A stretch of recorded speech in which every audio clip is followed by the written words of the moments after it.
healthcare in itself has a lot of friction when people are trying to introduce new technologies because it's a very traditional field, right? So especially for something like hypnotherapy, people don't quite have a good understanding about it. You know, you're saying in your LinkedIn bio that you want to disrupt the healthcare sector, right? So what do you exactly mean by that? And what's the big idea? So the big idea for us is we want to help 1 billion people self-manage their health at home in 15 minutes a day through app-based hypnotherapy. Sure. And I think because we came from a non-healthcare background, it meant we approached it differently in an inherently disruptive way. We go direct to the consumer, which even obviously in Australia we have Medicare and NHS in the UK, in the US Medicaid as well. So it was disruptive to think that people would pay out of pocket for health, and that was often the friction that investors would give us, or people would give us, is that people expect healthcare for free. But what we found, and what we coming from a place of naivety, is like how do we think this from first principles? Like I have this health condition or this area that I want help with. Like if I solve this, how much would that benefit me? And then would I pay for that? And I think because we came from a business background or just a non-healthcare background, we just approached it in a way that it wasn't obvious would work. If you had a deep experience in like healthcare and insurance, and this is the way it works. You get payers to pay for it, and people won't pay out of pocket. Yeah.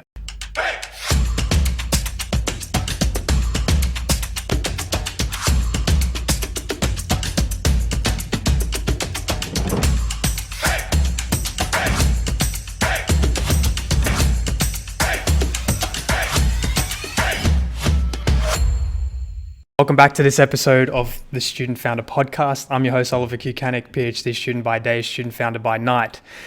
The Student Founder Podcast is a platform that we in University of Melbourne have created to provide a platform for individuals who are interested in startups, who are going through the process of running their own startups, to educate the communities of people who want to run their own startups. We also want to put the talent that exists in Australia in the spotlight that it deserves, or in the Australian market at least. So that's why we bring on awesome guests. This episode is brought to you by Rofi Labs, a software development company that I myself, along with a couple other individuals from the University of Melbourne, have helped create.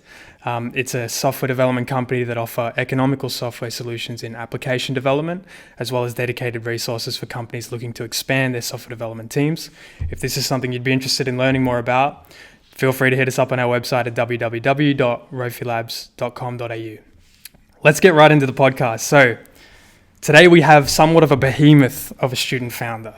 Sorry to introduce you like that, but the co-founder of a company or enterprise called Mindset. This is a company that creates applications to help treat patients suffering from various health conditions using hypnotherapy.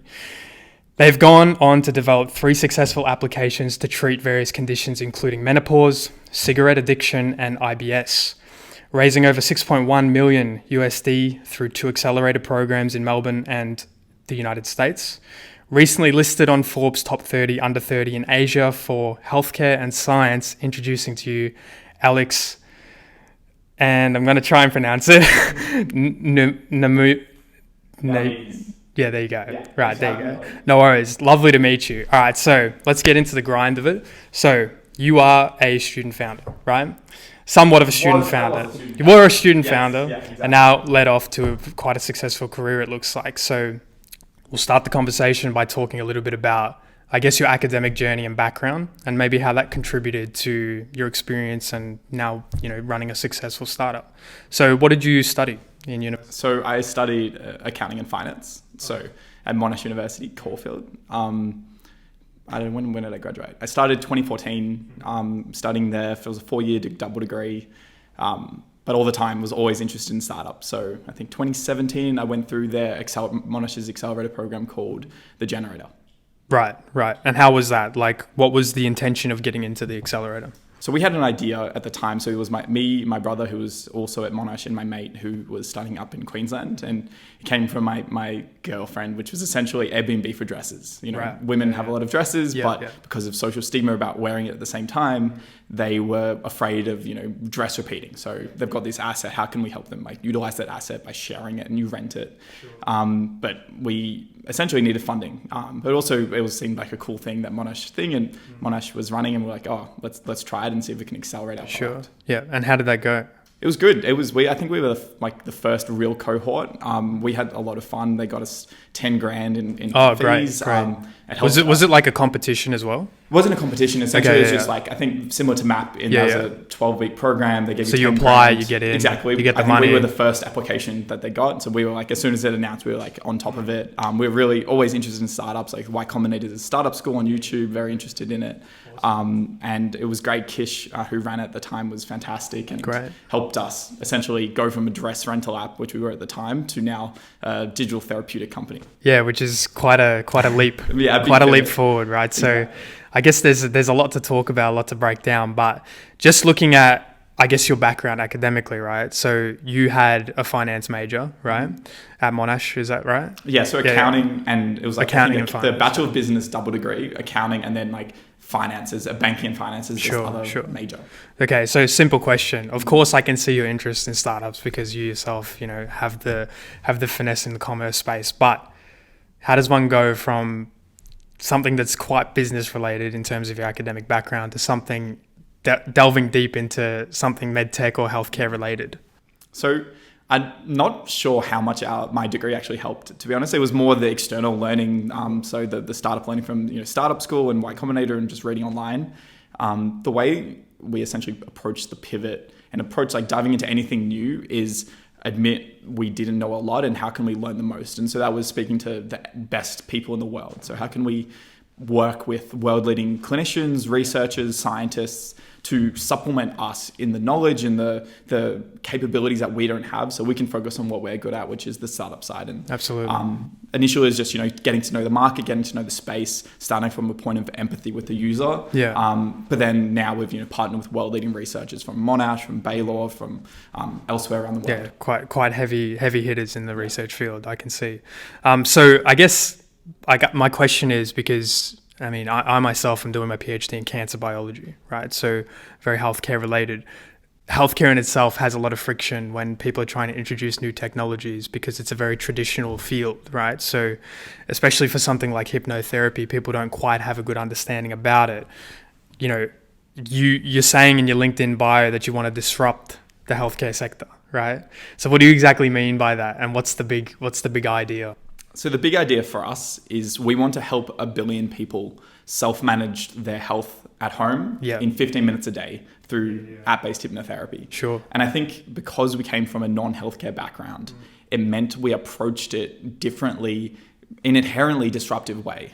We go direct to the consumer, which even obviously in Australia we have Medicare and NHS in the UK, in the US, and Medicaid as well. So it was disruptive to think that people would pay out of pocket for health. And that was often the friction that investors would give us, or people would give us, is that, people expect healthcare for free.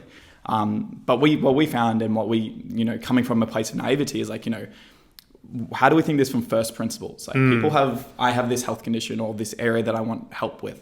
Like, if I solve this, how much would that benefit me? And then would I pay for that? And I think because we came from a business background or just a non-healthcare background, we just approached it in a way that it wasn't obvious would work. If you had a deep experience in like healthcare and insurance, and this is the way it works. You get payers to pay for it, and people won't pay out of pocket. Yeah. So I guess that's a benefit for everyone to like kind of understand, is you don't need necessarily have the expertise in a certain industry to innovate it, right? Like, because learning, like you said, from first principles is the best way to go. If you learn it from the rudimentary standpoint, then you can really get a proper comprehensive understanding of how to actually change what needs to be changed. Exactly. Right? And so, I think, Elon talks about that as well. Of course, wasn't a rocket scientist, but like if you start from first principles, it helps you realize there's maybe opportunities that weren't obvious to people who are deeply entrenched in the market. No, it's definitely quite insightful. Yeah, definitely. So I guess, in terms of, let's say, starting the actual application, right? Did you start the application during your university experience, or was it after you graduated? Did you get a job? How did that work? So we started Covet, the dress rental app, during university. So we were business majors, but we realized, we wanted this to be a mobile app. We didn't have any money, so we're like, okay, let's teach ourselves to code. So during uni break, we paid for a $15 Udemy course about iOS development, and we essentially taught ourselves to code. Brilliant. And that was massively beneficial for us, being able to build it ourselves and go from nothing to like a product in a few months. And I don't know if we hadn't done that, like, I don't know where we would be. So we started working on cover. We pivoted into mindset health or into hypnosis at the end of my degree. So like, I think start of 2018, but like end of 2017. My brother was still at uni. So Chris studied a similar background. He was studying commerce at Clayton, and I was doing business at Caulfield. So how did you actually stumble upon, like, you know, the unmet need that hypnotherapy and using it as an application would have so much impact on individuals with various diseases or conditions? So when we killed our covet, we were thinking, okay, what do we want to focus on for the next 10 years? And we were both really passionate about healthcare, but specifically about like psychology and the mind-body relationship. We both studied historically in high school and university. And so we're like, okay, where is this? How can we use mobile, development skills and like within the space of psychology to make a difference and make a startup? And we were introduced to hypnotherapy from our dad, actually, who had explored it and actually quite regularly goes to a hypnotherapist up in Sydney. And he raved about it and was like, okay, there's something interesting there. Like, he says it really works. We dived into the research. There was a heap of research supporting it as a therapeutic tool, but misconceptions meant that it wasn't ever being used to the level it could be. Like, could we take our, mobile development skills, couple that with hypnotherapy and do what Headspace and Calm do for meditation and bring something from the woohoo science to the mainstream. Which is great, So it seems you're a very pragmatic individual in that, you don't need the technical background in terms of an academic background, but you're very much like, you go out there, you get your hands dirty and try and learn it on the spot type of thing. Is that right? I found, like, from the science side, from the healthcare side, from the product side, from the startup side, like, there's no better training to then just doing it yourself and figuring it out. And we probably made a lot of mistakes, but it meant that that's part of the process. Yeah, it's part of the process. Absolutely. And, as long as you're iterating quickly, you're experimenting, you're learning, like, you get to a place where, now we're 30 people and we don't have to be doing that. And we have experts that know how to do it better than us. Yeah, definitely. So in those, I guess, inceptive stages of like development or, going from one type of business and now into the hypnotherapy like space, how did you balance your time? Like, you would have had a lot of other commitments at the time, like, like you said, was it at the end of your degree that you actually switched out the idea to hypno? Yes. Yeah. So at the end of the degree, Chris was still studying when we, like, for the next year, and actually dropped out. Yeah. But even when we're doing our previous startup, I don't know if I didn't underload, but essentially I just like prioritized. I prioritized the startup. So like I was in my last year, like I could just go to the tutes and just do the exams, and I would still get a decent score. So I prioritized that. Which is like good enough in your mind. Exactly. Right? Yeah, exactly. Good enough for me. I did actually end up working 4 months as an accountant. So that's what my degree was. That would have just motivated you to get out. It was the pretty industry. fun. I enjoyed it. Oh, really? Yeah, for 4 months, like it's early and it's grads, and it was fun. But like I didn't mind it. It was pretty good. But once I got into Startmate, where they gave us 75 grand, it was like, okay, we can focus on this full time. So Chris dropped out of uni and I quit my job. Yeah, there you go. That would have been a big commitment. I was happy to do it straight away as soon as that came in, but it was like a Did you have to convince anyone? I think my dad needed convincing, but I think like it was big enough and we sold him on what Startmate was that he was like okay with it. There you go. Interesting. So talking a little bit about your app then, it's in the hypnotherapy space. I feel like people watching or just people in general don't have a good understanding of what hypnotherapy really is. So maybe if you could just give to the audiences a little bit of a description about what actually is hypnotherapy. Yeah, happy to. So hypnosis is simply a state of focused attention and heightened absorption where you become more suggestible and receptive to learning. So it's not a therapy itself, but it makes therapy better. So you can couple that with CBT, so cognitive behavioral therapy, or in most of our cases, you can couple it with guided suggestions and guided imagery. And that makes it better. So if you go through one of our sessions, you sit down, you relax, you close your eyes, you're guided by a narrator into a state of focused and relaxed attention. And then you're taken through an imagery, whether that's a river that you can control the flow when it's about diarrhea, or it's about pain modulation through imagining dials that you can turn down and up based on what you need. And that's sort of essentially like guiding your subconscious to like interpret these as fact and then like absorb it. And so for Nerva, our main product, we worked with a researcher from Monash University who did her PhD in gut-directed hypnotherapy. Yeah, exactly. Which I was going to get into. I was like thinking, you have your business partner like your brother, but then because of that, I guess, lack of technical background in the healthcare and the hypno, I guess, treatments, as you say, you were able to talk to and eventually convince for, what's her name? Dr. Simone Peters. Simone Peters, yeah. So she was the first gut-directed hypnotherapist to be employed in the Australian healthcare system, I believe. So that's an interesting fact. But how did you actually facilitate that conversation? Because surely she would have been skeptical talking to someone who didn't inherently have that fundamental background in healthcare. Am I right? I think the way that we approached it was like compelling because we had this big vision. She was already aware of gut-directed hypnotherapy's power and how she did her PhD that found it was super effective for helping to manage IBS symptoms, which is insane. Yeah, which is you wouldn't traditionally think that the mind is connected to the gut, but very much is. Well, anyone who's had butterflies in your stomach inherently should know that the way you feel in your brain affects your gut and vice versa. Absolutely. But the way we approached it with her was essentially we have this big vision of we want to help 1 billion people, and we think you're seeing 1,000 patients a year, a few whatever it is. We can help you see 1 million patients a year, 10 million patients a year. It's like Nerva isn't a treatment, but it's a self-management tool. But we can help you help 1 million people a year. Like that's a compelling vision if you can believe it. And absolutely. At that point, we were already in. I think we already did Startmate, and so we already had some validation. So that helped get us across the line as well. Yeah. So you already had a bit of traction, and you kind of leveraged that during the process, right? So. Okay, so after you actually facilitated that conversation with Dr. Simone Peters, you then went on. Did you already raise money at this point? Did you come to her with the idea saying, "Look how much money we've raised. Come and be a part of this, so we can, I guess, make it the best product that it can be"?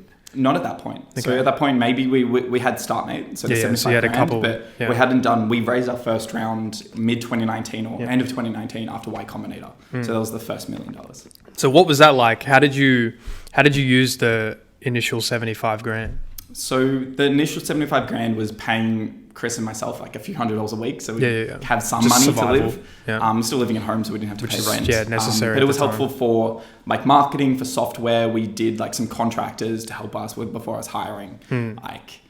I don't really remember. I think mainly just that because we did like ourselves. We could make the ads. We did everything mostly, like from making ads to writing scripts, to working with practitioners, to editing the audio, to making the apps. Like everything we did. But I think marketing spend plus software costs and stuff. I mean, your marketing strategy is quite unique, right? And interesting as well. Like as soon as I started talking to the boys here about all your apps that you've created through Mindset Health, I started to get like targeted ads already on Facebook, traditional marketing ways, right?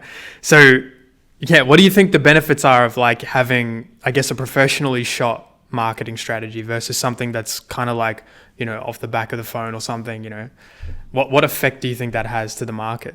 So I think it's interesting. We've seen that, especially as the marketing has advanced and matured and evolved, is that people banner ads. So the idea of like, if you see a banner ad, your brain sort of like ignores that. And I think that sort of has expanded to Facebook and other platforms where if it's obviously an ad that sort of means you banner it and you don't acknowledge it. So a lot of this UGC content where I have a professionally shot interview or I had a UGC like-esque, so user-generated content-esque like selfie video, we found that works really well. There's obviously, depending on who it is, like a researcher maybe shouldn't do that, or but someone like you, from that, I guess, like rudimentary standpoint, you have that personable, relationship almost, experience with the people who may be involved. It's a founder speaking to them as someone who has celiac disease. I can empathize with them. Absolutely. But maybe if you're Dr. Peters, maybe it's better to have a professionally shot thing. So it really depends on who's the person they're doing. But UGC normally works a lot better.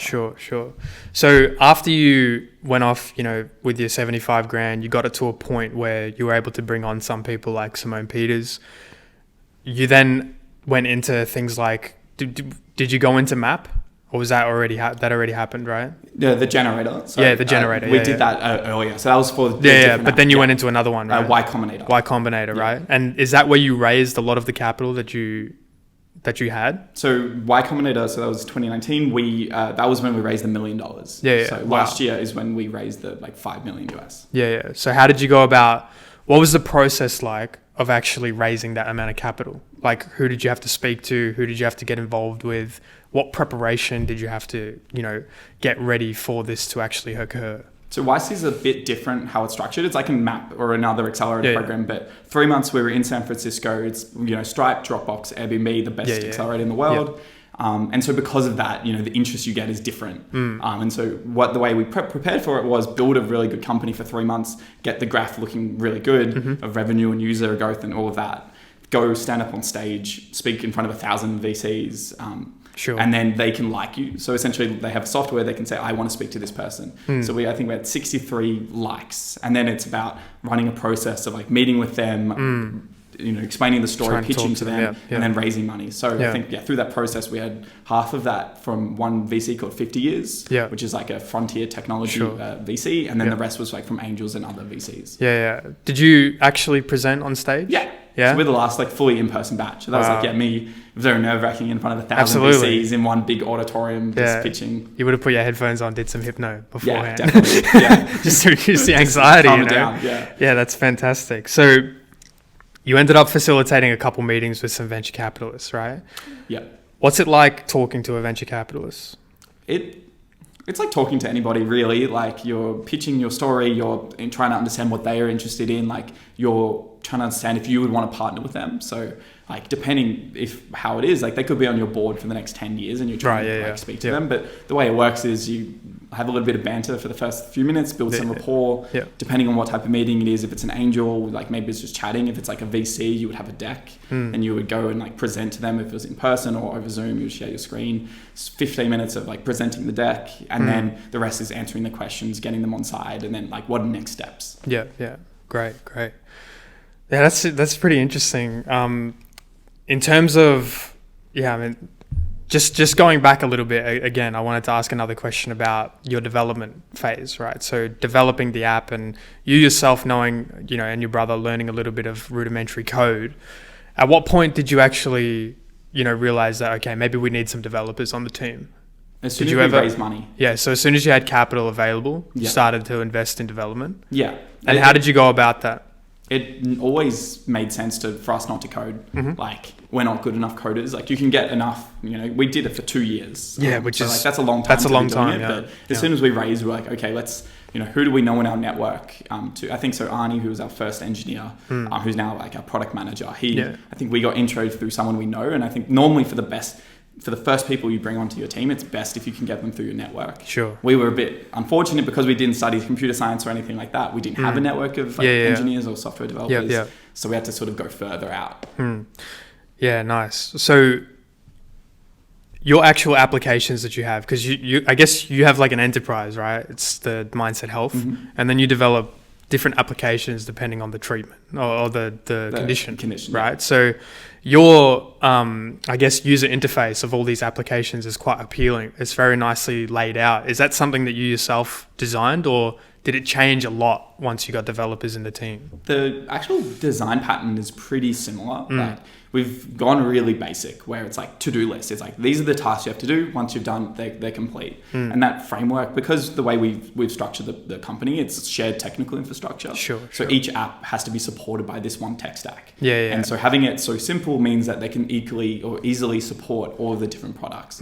So although it's definitely been spiced up and improved, and there's some new designs coming out in the next few months, it is like very similar to where it was at the start, which is a good UX that we probably like copied from the best companies at the time. Sure. So there's three apps right now, right? Yes, 3 apps. Yeah, and more to come, obviously. But was the IBS hypno treatment one the first one that you developed? So originally we developed a health and wellness app called Mindset, so our namesake, with Dr. Michael Yapko. So he was actually the first expert we worked with. Right. What we realized was where we're going to win is not in like a broad wellness product, but in these single condition digital therapeutics. So Nerva was our first one of those, which we developed during Y Combinator. Then we launched Evia 6 months ago, which is for menopause, based on research from Baylor University. And then this week we're launching Finito, which is our smoking cessation program. Yeah. So the research-based evidence that you're using out of these universities, Unimal, Monash, etc., some in the United States, how are you actually testing that these things work in your application? Because are researchers actually investigating this directly, or are you trying to like also trial things as you go? So we essentially the way we approach it is there's research here. Yeah. Let's translate it as close as possible. It's not one-to-one, and obviously it's not in person. Some of them are like mixed hybrid, but we're translating something that was not mobile into something that's mobile. Sure. What we do know is from other studies that because of how hypnotherapy works, you shut your eyes, someone speaks to you. Especially in research conditions, that is from a script. And so there's not a real difference of shutting your eyes, listening to someone in person and shutting your eyes and listening to like a mobile app. And because of that, studies that had compared them together have found like very similar rates of efficacy. Sure. What we've done as well is have really good scientifically validated questionnaires and surveys in our apps. So we can sort of like cross-validate that. So we have run a retrospective study, and now we're running a randomized controlled trial. Right. So there's actual feedback back into the research based on your application. Yeah, so we run heaps of studies. We have like the visual analog scale in the app where we can this has been a validated way of testing IBS symptoms, and we can see there's a significant improvement in people's management ability of those symptoms. Yeah. Was that always part of the plan, to actually give feedback back to the research? Well, it's less about giving feedback back to the researchers. It's about how do we make our products the best products in the world. So this research not only validates us to the brand and to the world and to the market, but also how is a flywheel that allows us. If you make a drug, you launch that drug, that's it. That's the drug. If you make a mobile app like ours, you launch it, it's really effective at the start. We have the data to make it more effective over time. Great. Man, you got so much experience. It's great. Let's move on to another section, I guess, talking more about challenges people face when running a startup. Everything seems to have just worked out fantastically, but I'm sure that's not the case. So, I mean, it's a hard question to answer, but what are some of the challenges, maybe everyday challenges or bigger picture challenges that you've faced during this experience? The first challenge we experienced, and I think probably the biggest challenge that most people who are listening, starting their own startup, are going to face, is people aren't using it. That's the biggest one. The number one problem you're going to have is, am I building something that people love? So by Combinator, they talk about the number one principle is build something people love. And that's hard. And so with Covet, we built something that we thought was cool, but because we hadn't been co-building it with our users, we haven't building an MVP and testing it over time, it wasn't being used. And that's the worst thing. It's the deafening silence of it not getting the uptake that you thought it would. And the way you do it is, I guess, you have the runway and have the resilience to keep iterating and testing. Of course, well, for us, we killed it, but well, don't do that. That's a good point. It's good. But I mean, it's like anything, like marketing, for example. The first ad you put out is probably going to do bad, but then you got to iterate, and then eventually you'll get success with the product, right? Now, I guess there's two things here. The first being actually having customers enjoy using the product. But firstly, you need to acquire the customers, right? Is that something that you struggled with in the beginning? So the way we approached finding people is you want to find the first 100 people that love your product. And so the way we did it was, where do they live already? Hopefully during the process of building your startup, you've done so much customer research and user research that where they live. They live on Reddit sub-communities. For us, it's support communities on Reddit, on Facebook. It's, those sort of the main areas. So at the start, we just spoke to them. Here's our product. We want feedback. Have a look at it. So that's how we got the first users. We did do marketing very early. And the way we did do that is because when we launched our MVP, we charged for it.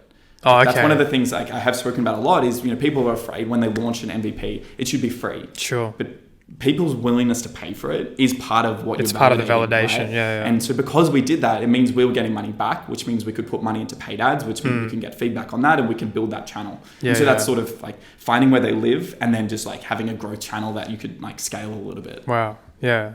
There you go. So I guess for, all the different types of applications that you've currently developed and all the ones that you're going to develop, what are the big plans for the enterprise? How far do you, because you want 1 billion users, right? You want to help out 1 billion people, but are you just going to focus on the 3 current places that you're in right now? What, addiction, IBS, and what's the last one? Menopause. Or are you actually going to expand out to things like depression, other things like that? So the way we think about it is we want to be the mix of Headspace and Pfizer. So we want to have a portfolio of every single condition that we can help, we want an app for that. We want, if you think like, I want to manage my condition without relying on pills or diets or whatever, like we want to have an app for that, and we have an ecosystem of products that can support each other. So eventually you have a Mindset Health subscription, and like that allows you to like, it's like a doctor subscription. It's like, I'm going to live with this for the next 20 years. And anytime I have like a chronic condition that I can manage at home, I'm going to go to them. And so in the future, that's going to be, anxiety, depression, sleep, weight loss, skin, or like erectile dysfunction, anything. Yeah, there you go. How do you go about, like, I guess, figuring out how much you're going to charge for a product like this? So you're using a subscription-based like model, right? But how do you determine, okay, maybe it's going to be, $5 a month or $10 or $20 or whatever it may be? What was your process of like determining that? It's a little bit of a guessing game and basing on what we've seen in the market and what exists and how. So looking at your competitors. Yeah. But also like, I don't think like I think people probably over-optimize into that as well. Like one of our competitors is in-person hypnotherapy. Like, that is $1,500. So like if we charge $150, like 10%, that's a bargain. Absolutely. Right? Even if like an app that might be on the market might be $10, should we be charging $10 or should we be charging for the value? Yeah. So there's obviously a lot of work you can do, like surveys and pricing, understanding and looking at the market and understanding your value. It's more of an art than a science. Sure. So is there anything that I guess you're working on right now? Like anything secretive? Nothing really secretive. No? The biggest one for us was like Finito, our quit smoking product, launching this week is the big focus that some of our team have had. We've been scaling Nerval IBS product. We're going to be raising our Series A in September, so going over the US as well. So there you go. That's been taking up most of our thought. I could imagine, and time, obviously, right? All right, sweet. So I guess we'll wrap up. All right, we'll wrap up. It was a great conversation that we had with you. What's maybe one piece of advice that you'd like to give to the student entrepreneurs out there watching this episode of the Student Founder Podcast? One takeaway. The one thing I would say is launch fast. Fast to market. Faster, just test. It's very easy to be stuck in your own head and never launch. And we took way too long to launch Cover. It took 6 months. If we launched it in 1 month without all the bells and whistles, we would have learned it wasn't going to work. And maybe that would have worked out. And if we iterated, we took 6 months, and because of that, we killed it. So whatever you're working on, whatever it is, like what is the MVP of that? How can you launch that as fast as possible so you can learn from the users and co-build with them? There you go. Awesome. So we'll wrap it up. Yeah, sounds good. Thanks for having me. No worries. Thank you so much for joining in on this episode, Alex. I appreciate it. Hopefully the student entrepreneurs and people watching out there learned a lot from your experience, and I'm sure you have more to say, but we can only say so much on a podcast. But if you want to follow Alex, just make sure to hit him up on all his socials.